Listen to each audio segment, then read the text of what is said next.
Okay, so last week I told my friend I go to the beach tomorrow, and she just stared at me like I'd said something completely crazy. I was so confused. I mean, I was going to the beach tomorrow. What was wrong with what I said? Oh no, Lily. You just made one of the most common mistakes English learners make when talking about the future. Exactly. And I didn't even know it until she corrected me. So if you've ever said something like, I go tomorrow, I see you next week, or maybe I call you later, and people looked confused, then today's lesson is for you. We're going to fix this right now. By the end of this episode, you'll know exactly how to talk about the future in English, and you'll sound natural, confident, and fluent. Trust me, this is going to change the way you speak. Let's do it. Hey everyone, thanks for listening to our videos. You're listening to Mr. Englishman. I'm Max, and with me here is the always amazing Lily. Thanks, Max. Hey, everyone. Welcome back. We're so happy you're here. Today, we're diving into something super important, how to talk about the future in English. And this is one of those topics that seems simple, but so many learners get confused. Should you say, I will go, or I'm going to go? What about I'm going? Are they all the same? Right. And honestly, when I was learning English, I just avoided talking about the future because I was so scared of making mistakes. I would just say things like, maybe tomorrow, maybe next week, and leave it vague. That's so relatable. But here's the good news. Talking about the future in English is actually not that hard once you understand a few simple rules.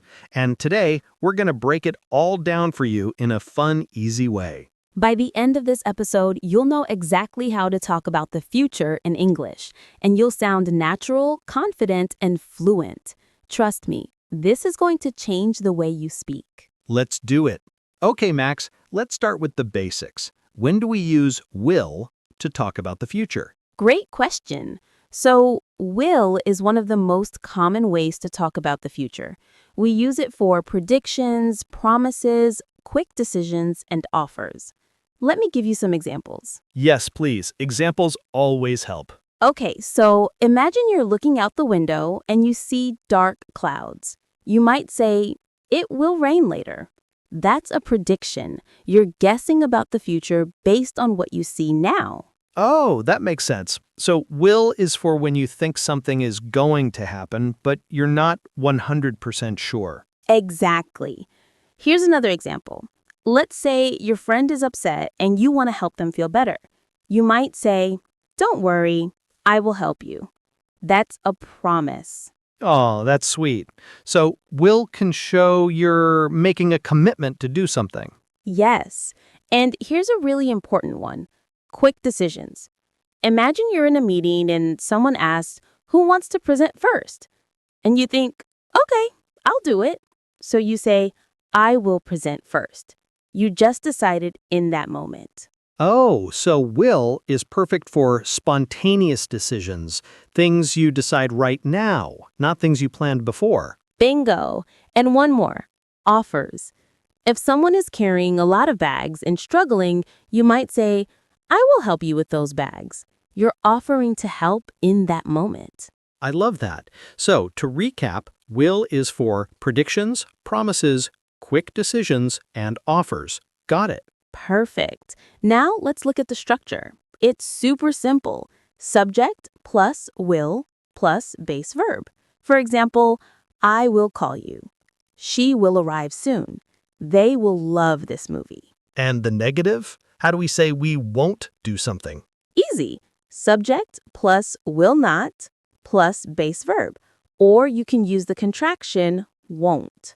For example, I will not be late. Or I won't be late. Nice. And questions? Just flip it. Will plus subject plus base verb. Like, will you come to the party? Or will it be cold tomorrow? Okay, this is making sense. But wait, I've heard people say I'll instead of I will. Is that okay? Absolutely. In spoken English, we use contractions all the time. I'll, you'll, he'll, she'll, we'll, they'll. It sounds more natural and fluent. So instead of saying, I will see you tomorrow, most native speakers say, I'll see you tomorrow. Got it. So use contractions to sound more natural. All right, now let's talk about going to. This is another super common way to talk about the future, but we use it differently than will. Okay, so what's the difference? Good question. So, going to is used for plans and intentions, things you decided to do before the moment of speaking. So, if you already made a plan yesterday and now you're telling someone about it, you use going to. Oh, so if I decided last week that I'm going to visit my friend this weekend, I would say, I'm going to visit my friend this weekend. Perfect example. You made the decision before, so you use going to. But if someone asked me right now, what are you doing this weekend? And I suddenly think, oh, maybe I'll visit my friend. Then I use will. Exactly. If you decide in the moment, use will. If you already planned it, use going to. Here's an easy way to remember. Going to equals plan already made. Will equals decision made now. That's so helpful. Okay, give me more examples with going to. Sure. I'm going to study tonight. She's going to start a new job next month. We're going to watch a movie later. All of these are plans that were decided before. Love it. And we also use going to for predictions, especially when we have evidence, right? Yes, great point. If you see dark clouds and you're pretty sure it's going to rain, you can say, it's going to rain. The evidence is right there, the clouds. So, going to works for predictions based on evidence. So both will and going to can be used for predictions, but going to is better when you have a reason or evidence? Exactly. Like if you see someone running really fast toward a wall, you might say, he's going to hit that wall. You can see it's about to happen. Poor guy. Okay, what's the structure for going to? Subject plus am is are plus going to plus base verb. For example, I am going to call you. She is going to arrive soon. They are going to love this movie. And we can use contractions here too, right? Absolutely. I'm going to, she's going to, they're going to. And in very casual speech, people even say gonna instead of going to. So, I'm gonna call you. But be careful. Gonna is very informal. Don't use it in formal writing or professional situations. Got it. Casual speech only. For negatives, just add not after am is are. I'm not going to go. She isn't going to come. And for questions, flip it. Are you going to join us? Is he going to be there? This is getting clearer. I feel like I'm finally understanding when to use will versus going to. Okay, hold on a second. Before we continue, let me ask you something. Have you ever said, I go to the party tomorrow? Oh, no, I definitely said that before, and people were so confused. Right, because that's actually wrong. You can't use the simple present tense to talk about future plans like that in most situations. This is one of the biggest mistakes learners make. Wait, so when can you use the simple present for the future? Great question. And we're going to answer that right now. Stay with us. This is a game changer. Okay, so here's the rule.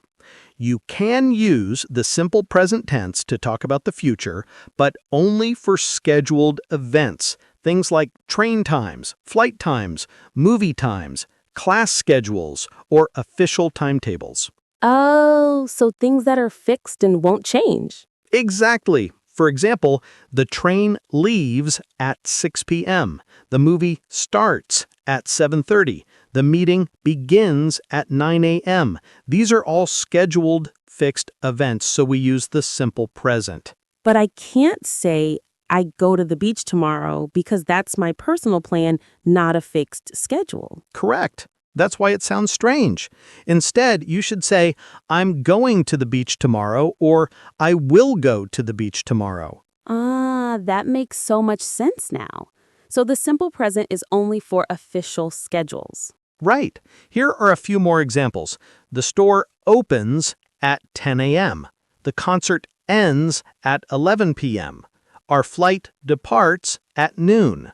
Notice these are all scheduled, fixed events. Got it. So if it's on a timetable or schedule, use simple present. If it's my personal plan, use going to or will. Perfect. You nailed it. Okay, Max, I have another question. I've heard people say things like, I'm meeting Sarah tomorrow or we're having dinner tonight. Is that also talking about the future? Yes, great observation. We can also use the present continuous, am, is, are, plus verb ing, to talk about future plans, especially when the plan is definite and arranged. So it's like going to, but maybe even more definite? Exactly. We often use the present continuous for plans that are fixed or confirmed, especially when there's a specific time or arrangement involved. For example, I'm meeting my friend at 3 p.m. She's flying to Paris next week. We're having a party on Saturday. Oh, I like this. It sounds so natural and conversational. It does. And native speakers use this all the time. If someone asks you, "What are you doing tonight?" you might say, "I'm watching a movie," or "I'm going to a concert." So present continuous is great for definite, arranged plans. Got it. Yes. And here's a tip. If you want to sound really fluent and natural, use the present continuous for your personal plans. It makes you sound like a native speaker. I love that. Okay, let me try. I'm visiting my grandmother this weekend. How's that? Perfect, natural, and fluent. All right, everyone. It's time to practice. We're going to give you some situations and you try to answer out loud. Don't worry, we'll help you. Ready? Here we go. Situation number 1. Your friend asks, "Do you want to see a movie tonight?" And you think, "Sure, why not?" You just decided right now. What do you say? Think about it. What's your answer? The answer is, "Yes, I'll see a movie with you," or "I'll come." Remember, quick decision equals will. Great.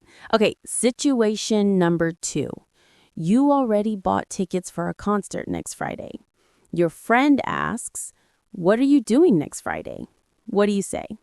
Take a moment. Got your answer? The answer is, I'm going to a concert or I'm going to see a concert next Friday.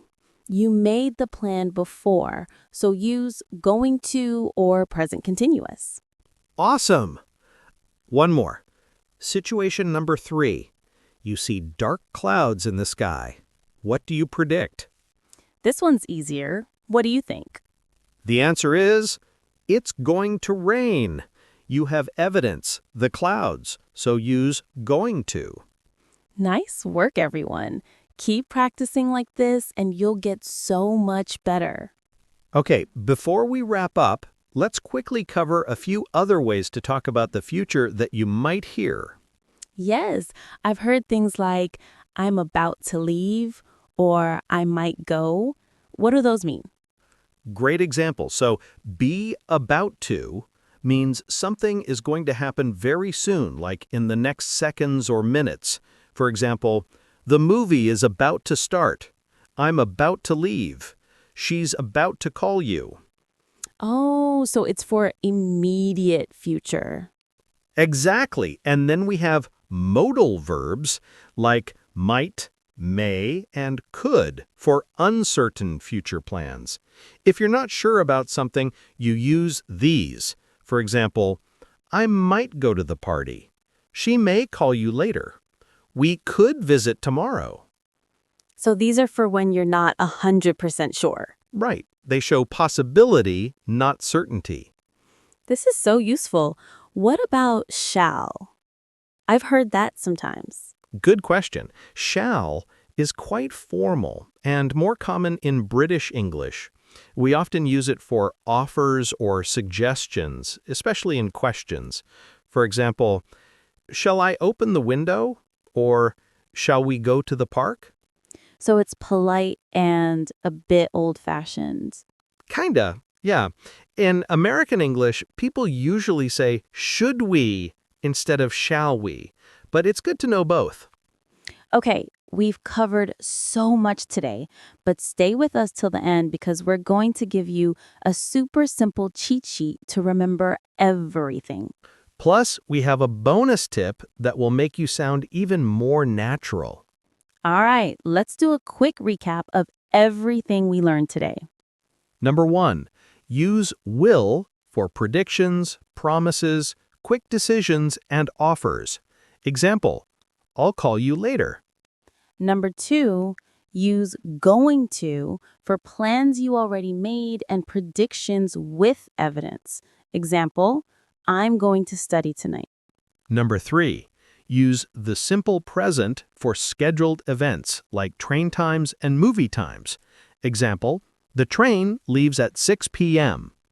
Number 4, use the present continuous for definite arranged plans. Example, I'm meeting Sarah tomorrow. And number 5, use be about to for immediate future and might, may, and could for uncertain plans. Example, I'm about to leave or I might go to the party. That's it. 5 simple ways to talk about the future in English. Okay, here's your bonus tip. If you want to sound super fluent and natural, mix these forms in conversation. Don't just use will for everything or going to for everything. Native speakers switch between them naturally. For example, you might say, I'm meeting Lisa at 5 p.m. and then we'll probably grab dinner. I'm not sure where we're going to eat, but I might try that new restaurant. See? Present continuous, will, going to, and might, all in one sentence. That sounds so natural and fluent. Yes, so don't be afraid to mix and match. The more you practice, the more natural it will feel. All right, everyone, that's it for today's lesson. You did amazing. Seriously, you should feel proud. Talking about the future in English is something a lot of learners struggle with, and now you have the tools to do it confidently. Remember, practice makes perfect. So this week, try using these different future forms in your conversations.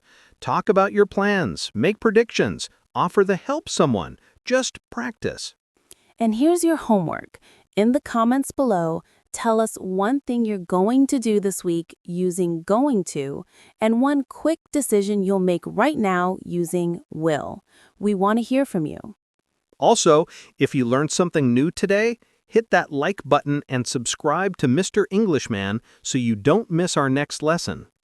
Next time, we're going to talk about how to sound polite in English without being weird. And trust me, this is a game changer for conversations. So make sure you're subscribed and hit that notification bell. Thanks so much for being here, everyone. Keep practicing, keep learning, and remember, you're doing great. See you next time. Bye. Bye.